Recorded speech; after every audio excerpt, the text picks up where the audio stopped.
But this is more along the lines of Steve Kerr. Again, same area of the country, San Francisco, Oakland, same area of the country, where you have some of the brightest people in the world operating billion-dollar corporations in Silicon Valley. And the idea is like, look, John Lynch is a football lifer.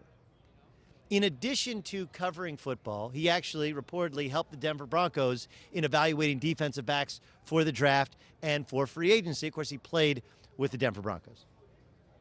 And there are all kinds of people who do what John Lynch does in football, what I do in basketball. And not everybody who covers games truly analyzes and truly part of the fabric of games.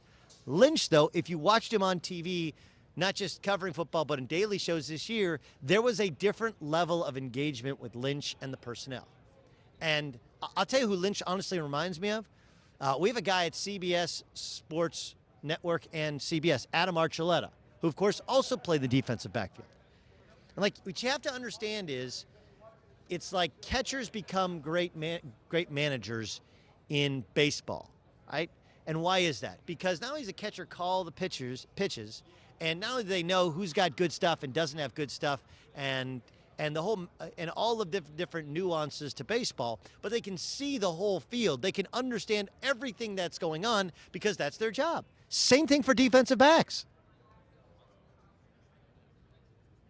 So Ozzie Newsome, of course. Now, Ozzie Newsome kind of came up through the ranks with the Browns and then became the Ravens and has been a very good general manager.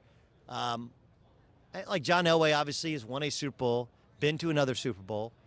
Although John Elway, of course, his way around it was a little bit different. He's the president.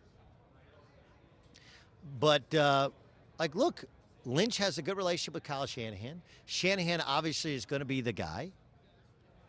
And as much as you can say, what does he know about managing a cap? He doesn't. You hire somebody who knows about managing the cap. What does he know about scouting college, and how does he come up to speed? Like, you have a scouting department. Can you evaluate players? And we have a lot of sayings on this show, and we'll have players on this week that will, I think you'll understand why I make this statement. But, like, look, some of the things I say, there are no more secrets, just facts yet to be revealed, right? Everything ultimately is going to come out in the wash. Yoga pants are a privilege, not a right. This is...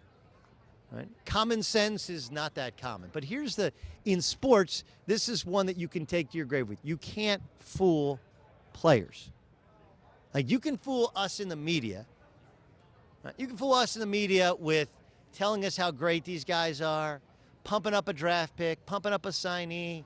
You can tell us, look, you guys don't see the all 22. You don't know what we see, whatever.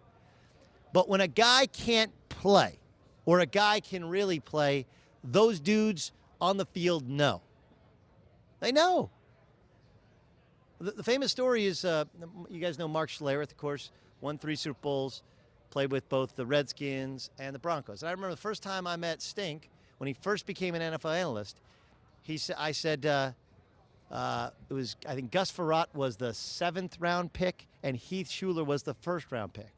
And he said, I remember the first day of OTAs, we're sitting there watching these guys throw, and he turned to some of the other guys like, why is the 7th round pick better than the 1st round pick?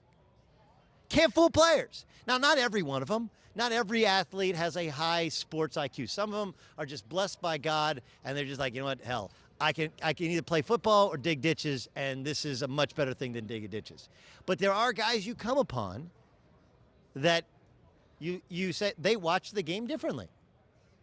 And John Lynch is one of those guys. And when you're the Niners, why not think outside the box, especially in a place where Steve Kerr had never coached before and has proven to be a magnificent coach and leader of men with the Golden State Warriors?